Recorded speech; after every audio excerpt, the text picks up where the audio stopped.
कांता बहन की दो बहुएं थीं, बड़ी कल्पना और छोटी प्रिया। कल्पना का जैसा नाम वैसा ही काम। सारा दिन कल्पनाओं में रहती, ना कोई काम करती न कोई धाम। अरे कल्पना बहू, जरा अच्छी सी चटनी पीस दे, आज कुछ मजेदार खाने का मन है। पेट में जलन हो जाएगी माँ जी बुढ़ापे में, और वैसे भी मेरा काम करने का वक्त शाम का है, अब प्रिया को ही बोल दो।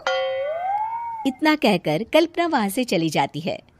कांता कल्पना के ऐसे रवैये से काफी परेशान रहती हैं।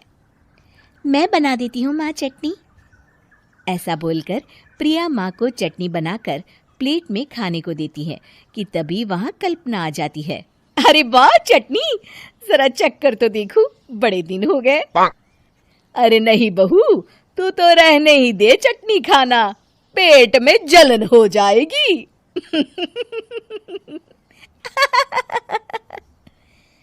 इतना कहकर कांता और प्रिया दोनों हंसने लगते हैं। कल्पना सारा दिन या तो मोबाइल में यूट्यूब देखती या फिर सोती रहती। उसका कमरा भी बिखरा और गंदा रहता। एक दिन कल्पना का पति अशोक उससे कहता है, अरे कल्पना, जानवर भी उस जगह को साफ कर लेता है जहां वो बैठता है, तुम तो इंसान हो, कैसे इतने गंदे कमरे में रह लेती हो? देखो सारा सामान यहाँ वहां बिखरा पड़ा है। ज्यादा अपनी माँ का बोल ना बोलो। हाँ, कमरा तुम्हारा भी तो है, गंदा लग रहा है तो साफ कर लो। पता नहीं तुम्हारे साथ मैं कैसे जिंदगी बिताऊंगा। इतना कहकर अशोक वहां से चला जाता है। कल्पना बस खाना खाने कमरे से बाहर आती और फिर से कमरे में चली जाती। इससे कांता बहन काफी परेशान रहती। एक दिन प्रिया कांता से कहती है, माँ, मैं सारा दिन काम करके थक जाती हूँ, आप कल्पना दीदी से कहिए ना कि सुबह और शाम का काम बांट ले। मैं तो अब सिर्फ एक वक्त का ही काम करूँगी। हाँ। अरे तू वो भी ना करना, एक बहू तो कामचोर थी ही, दूसरी भी आ गई काम ना करने के बहाने लेकर। तभी वहां प्रिया का पति रमेश आ जाता है। माँ, मैं देख रहा हूँ भाभी कोई काम नहीं करती, प्रिया सारा दिन घर और रसोई का काम करती है, अब कुछ करो ना माँ। कांता मन में कुछ सोचती है और कल्पना के पास जाती है। कल्पना फोन पर मेकअप करना देख रही होती है।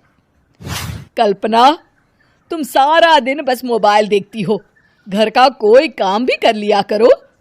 प्रिया सारा दिन काम करके थक जाती है, आज से मैंने फैसला किया है, एक वक्त का काम तुम करोगी, सुबह का खाना तुम बनाओगी और रात का प्रिया। आप लोगों ने काम को हवा बना रखा है। अरे पता नहीं थोड़ा सा ज्यादा काम करने में आप लोग घबरा क्यों जाते हैं। और हाँ, बहुत ज्यादा प्रिया की तारीफ मत करिए मेरे सामने, बड़ी बहू तो मैं ही रहूंगी। मैं कुछ नहीं जानती, कल सुबह मुझे वक्त से खाना चाहिए, रसोई में आ जाना, वरना कल से तुझे खाना नहीं मिलेगा। अगली सुबह कल्पना रसोई में नहीं आती है। वो देर से सोकर उठती है और बाहर आकर कहती है, अरे भूख लगी है, आज खाने में क्या है? इतनी देर हो गई, आज किसी ने मुझे उठाया भी नहीं, पता नहीं कहाँ है सब। कल्पना को घर में कोई नहीं दिखता। वो रसोई की तरफ जाती है जहां बड़ा सा ताला लगा होता है। अरे रसोई में ताला! ओ, मैं तो भूल ही गई थी। माँ ने आज से सुबह का खाना मुझे बनाने को कहा था। हे भगवान, इतने लोगों का खाना बनाना क्या आसान है?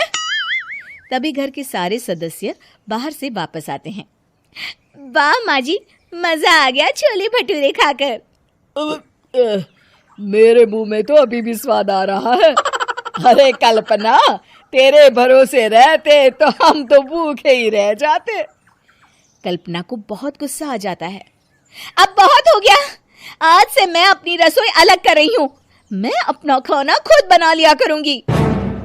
कल्पना अपनी रसोई अलग कर लेती है, पर आए दिन उसका देर से उठना और काम न करने की आदत से वो भूखी ही रह जाती थी।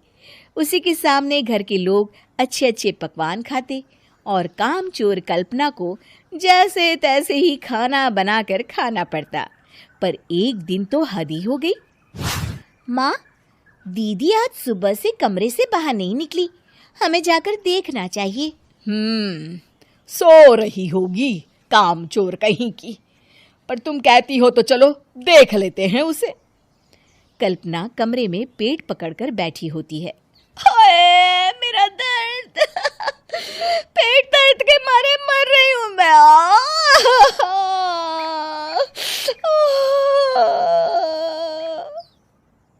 अरे दीदी क्या हुआ? पेट में दर्द क्यों हो रहा है? डॉक्टर को दिखाया आपने? माँ, कल्पना खड़ी होती है और माँ जी के पास आती है। मुझे माफ कर दीजिए, अब से मैं सारे काम में मदद करूंगी, कभी आलस और काम चोरी नहीं करूंगी। हाँ हाँ वो तो ठीक है, लेकिन अचानक क्या हो गया जो तू काम करने को तैयार हो गई? कामचोर कल्पना। माँ, लगातार बासी और उल्टा पुल्टा खाना खाने के कारण मेरे पेट में इन्फेक्शन हो गया है। काम न करना पड़े इसलिए मैं 2 दिन का खाना एक दिन ही बना लेती थी। बासी और खराब खाना खाने के कारण लेने के देने पड़ गए। पेट में दर्द हो रहा है। चलो अच्छा हुआ, देर आए दुरुस्त आए।